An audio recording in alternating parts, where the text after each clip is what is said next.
আসসালামু আলাইকুম।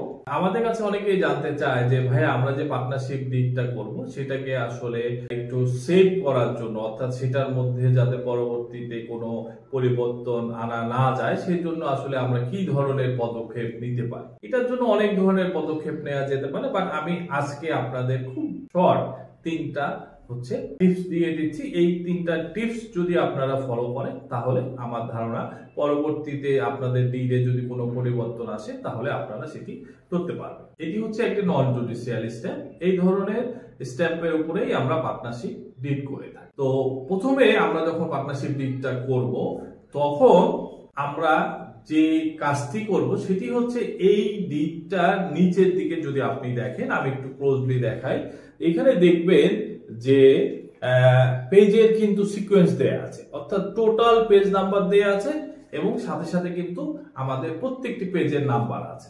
সো আপনার কেউ যদি পরবর্তীতে এই ডিড থেকে কোনো পেজ সরিয়ে নতুন কোনো পেজ এখানে ইনবিল্ড করে ঢোকায় বা ঢোকানোর চেষ্টা করে, তাহলে কিন্তু এইটার যে কালার আছে, এটার যে পজিশন আছে সেটা কিন্তু মিলবে না, কারণ প্রিন্টার কিন্তু সব সময় এই পেজ কিন্তু সমানভাবে টানতে পারে না, একটু হলেও এদিক ওদিক হয়ে যায়। সো এইটি আপনারা অবশ্যই দিবেন। এটি হচ্ছে 1 নাম্বার।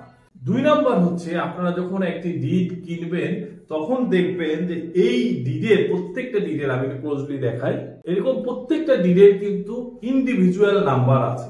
অর্থাৎ আপনি যদি 2000 টাকার পার্টনারশিপ ডিড করেন তাহলে 20টা স্ট্যাম্প আপনাকে কিনতে হবে 100 টাকার মূল্যে, তাহলে 20টা স্ট্যাম্পের কিন্তু সিকোয়েন্স অনুযায়ী আপনি নন জুডিশিয়াল স্ট্যাম্প কিনবেন। সো এই যে সিকোয়েন্স অনুযায়ী কিনলেন এটি কিন্তু ইন্ডিভিজুয়াল নাম্বার, এটি কিন্তু ভবিষ্যতে আর পাওয়া যাবে না।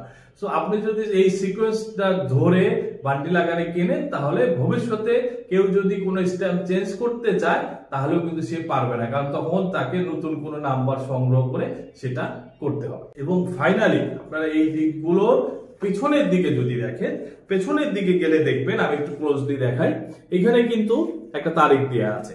আপনি এই স্ট্যাম্প গুলো যখন কিনবেন এই ভেন্ডর কিন্তু আপনার সেই দিনের তারিখটা স্ট্যাম্পের পিছনে লিখে দিবে। তো পরবর্তীতে কেউ যদি স্ট্যাম্প কেনে তাহলে দেখবেন যে তারিখটা কখনোই মিলবে না। তো আমরা এই 3টি টিপস যদি মেনে চলি তাহলে একটি পার্টনারশিপ ডিড হয়ে যাওয়ার পরে কেউ কখনো সেটি পরিবর্তন করতে পারবে না। সাথে থাকবেন, ভালো থাকবেন, সবাইকে ধন্যবাদ।